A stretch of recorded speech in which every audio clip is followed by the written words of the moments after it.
Well, the spirit of fear is a big deal, you know. It can actually determine everything that happens to you at the end of the day. And I'm just reflecting on fear. You always have these two meaning for fear. So one, you can face everything and run, or you can face everything and rise.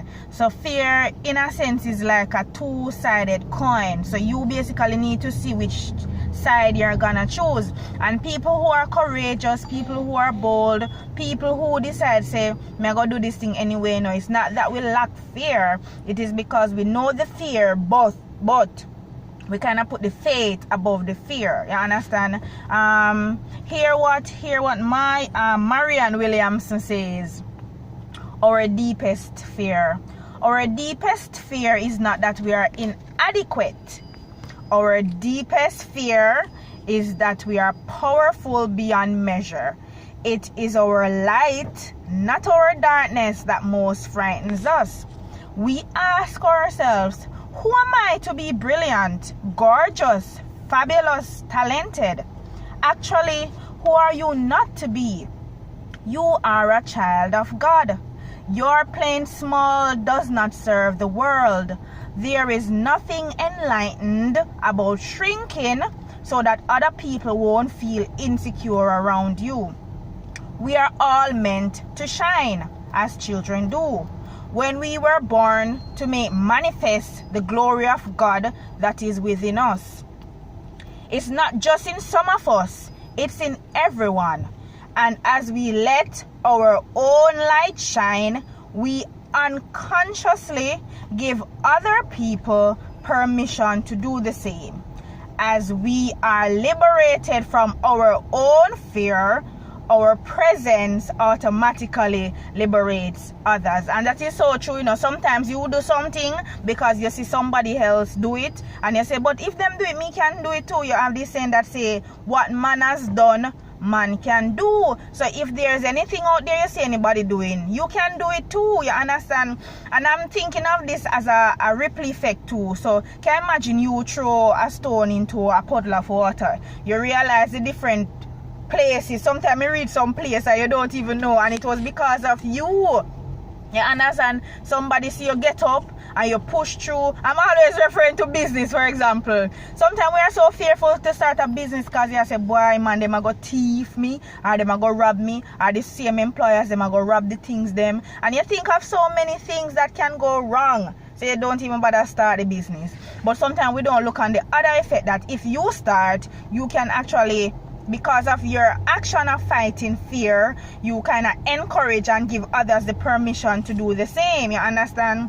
Similar with marriages. Some people can't bother to get married because you just see a divorce come at the end, or you know in the back of your head say this not gonna work out. So you are so fearful that you don't bother do it. And sometimes we miss out on those things. Just like going to school. Sometimes some people say, me can't bother go back to school because I go fail out. So it's like you mentally prepare in advance that it not gonna work out because you have faced everything and you choose to run from it versus facing everything and rise. So I even remember when I was in high school, I'm not a good English person. Even today, I hate English. Give me anything mathematical because 1 and 1 equal 2. But when them come with some English something, I say, but this don't make sense. And then you have this and you have that. So this word we end with ES one at the time, and one next time is S alone, and one next time is just apostrophe. I mean, you have to know those things. It's not that easy. So I hated English up to today. I hate English. So I feared English, but I did not face it and run from it. I face it and decide I'm going to rise above it. So I say, I will afford to fail mathematics when I love and do it over and we enjoy it than if we go fail English. So what I did was to team up with she's one of my very best friend now, Renee Wilmot. She was very good with English in high school and kind of weak with math. So me and her team up. So she decided to help me and I to help her with the maths. So I was fearful of English, but I decided to face everything and still rise above it. Similar with other little things you try, you understand, you will still have the fear. I'm fearful a lot of times.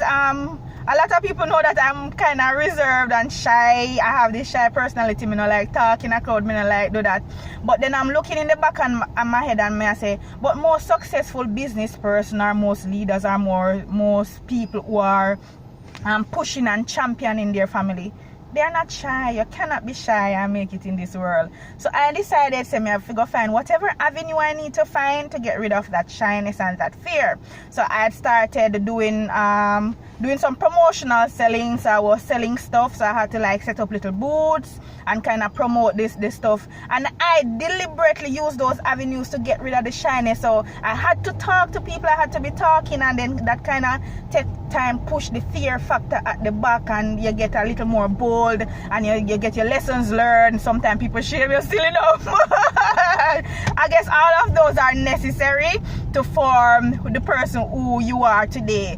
Even when I was given the presidency as a youth president at church, I was so fearful to go stand up on the podium and to be talking, because every month you have to give a report of what the youths did and how we plan to go forward.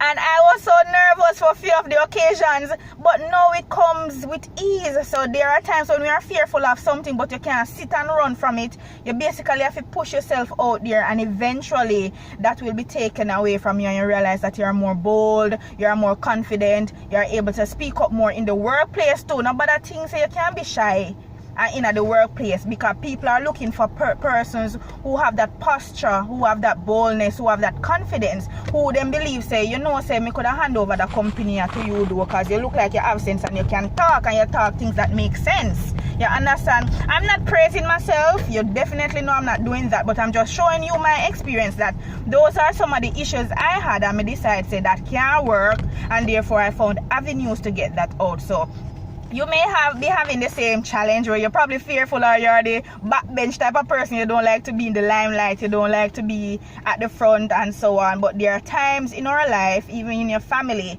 where you need to come out to the front and you do your thing. So try to see how you can get rid of that fear. If you have a fear of talking in public, try to start going on some public speaking training. There are times I literally have to hold on a podium, or hold on something, or hold the mic tight, or put my hand behind me. But you try to push down the nerves and talk boldly. So sometimes people don't even know say my nerve was up there. But it is a practice that come over time. You're not going to just decide and go on training and it goes away. You practice, and then over time now it becomes a little bit easier, a little bit easier, a little bit easier. And you realize that you're more comfortable talking in spaces. So like in Bible study, you can talk. If them ask somebody to pray, you can pray, and those things. You understand? But it is very important for us to decide if you're gonna face everything and run from it and be in the state that you are right now, or if you're gonna face everything and still rise above it.